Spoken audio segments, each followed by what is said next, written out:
এই যে দেখতে পাচ্ছ খোলা আকাশ, এটা হচ্ছে আমাদের ছাদের একটা কর্নার। আমাদের ছাদটা অনেক সুন্দর। এই যে দেখতে পাচ্ছ আমরা হচ্ছে একটা চাদর বিছাচ্ছি এখানে বসার জন্য। তো হ্যালো এভরিওয়ান, আসসালামু আলাইকুম। আজকে হচ্ছে তোমাদের সাথে আম মাখা শেয়ার করব, আম মাখা পর্ব 2। এর কারণ হচ্ছে এর আগেও আমি একটা আম মাখা তোমাদের সাথে শেয়ার করেছিলাম, আজকেও হচ্ছে আরও একবার আম মাখা শেয়ার করব। অনেক দিন ধরে ভাবছিলাম ছাদে গিয়ে বেশ কয়েকজন একসাথে বসে আম মাখা খাবো। তো এই দিনটা আসলে আর হচ্ছিল না, তো আজকে হয়েই গেল। তো আমি বরাবরের মতোই আম ছিলতেছিলাম, আম কাটবো একটু পরে। আর আমগুলাকে কিন্তু আমি খুব ভালোভাবে ধুয়ে নিয়েছি, ভিডিওর ফার্স্টের ক্লিপেই কিন্তু দেখবে পানি আছে। আর আমাদের ছাদের কর্নারে হচ্ছে ছোট্ট একটা কিউট কল আছে, ওই পানি দিয়ে হচ্ছে আমরা ফার্স্টে ধুয়ে নিয়েছিলাম, এরপরও আমি আবার পানি নিয়ে আসছি ধোয়ার জন্য। সো আমি এখন এখানে গ্রেটার দিয়ে গ্রেট করতেছি, কারণ আমটা অনেক বেশি টক ছিল। যদি গ্রেটার দিয়ে গ্রেট না করতাম তাহলে আসলে ওরকমভাবে খেতে পারতাম না, দাঁতগুলো একেবারে টক হয়ে যাইতো। আমটাকে গ্রেট করতে করতে তোমাদেরকে আজকের ওয়েদারটা দেখিয়ে দিই। আজকে একেবারেই রোদ ছিল না বলাই যায়।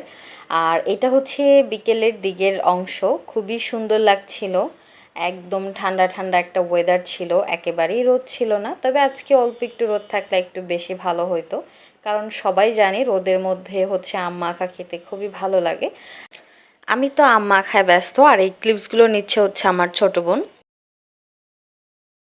আম গ্রেড করতে করতে আমি আর তোমাদের ভাইয়া অনেক বেশি গল্প করছিলাম, হাসাহাসি করছিলাম, আর আজকের ওয়েদারটা নিয়ে কথা বলছিলাম। সে বলছিল আজকের ওয়েদারটা তার কাছে খুবই ভালো লেগেছে।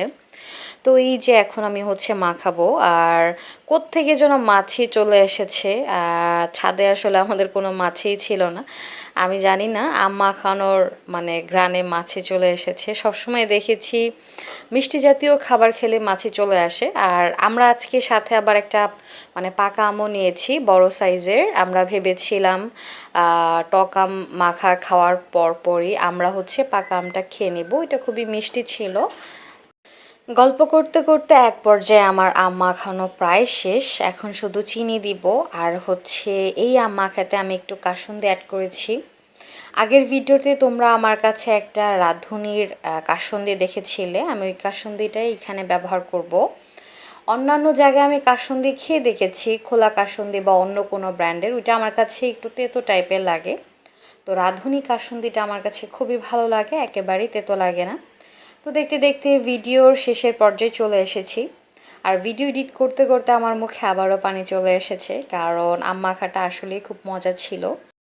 আজকের ওয়েদারটাও খুব সুন্দর ছিল, আর আম মাখাটা একেবারে জমে গিয়েছে। এই যে হচ্ছে আমি আম মাখাটা টেস্ট করছিলাম। আমি তোমাদের সাথে টুকিটাকি অনেক ভিডিওই শেয়ার করি, সবার কাছে আসলে হয়তো বা আমার ভিডিওগুলো ভালো লাগে না। স্বাভাবিক, আমাকে সবাই পছন্দ করবে এটা কিন্তু আসলে কোনো কথা না। এক একজনের এক এক রকম জিনিস পছন্দ। তবে যাদের কাছে আমার ভিডিওগুলো ভালো লেগে থাকে তারা প্লিজ, আমি একটু রিকোয়েস্ট করছি, একটা কমেন্ট করতে পারো বা লাইক করতে পারো, বা যে কোনোই মানে রিয়েক্ট তোমরা করতে পারো, ভালো হলে ভালো, মন্দ হলে মন্দ। তো এই যে বলেছিলাম মিষ্টি আম খাবো, এই যে খেয়ে নিচ্ছি, আমটা খুবই মজা ছিল। তো আজকের ভিডিও এই পর্যন্তই, নেক্সট টাইম দেখা হবে অন্য কোনো ভিডিও নিয়ে। আল্লাহ হাফেজ।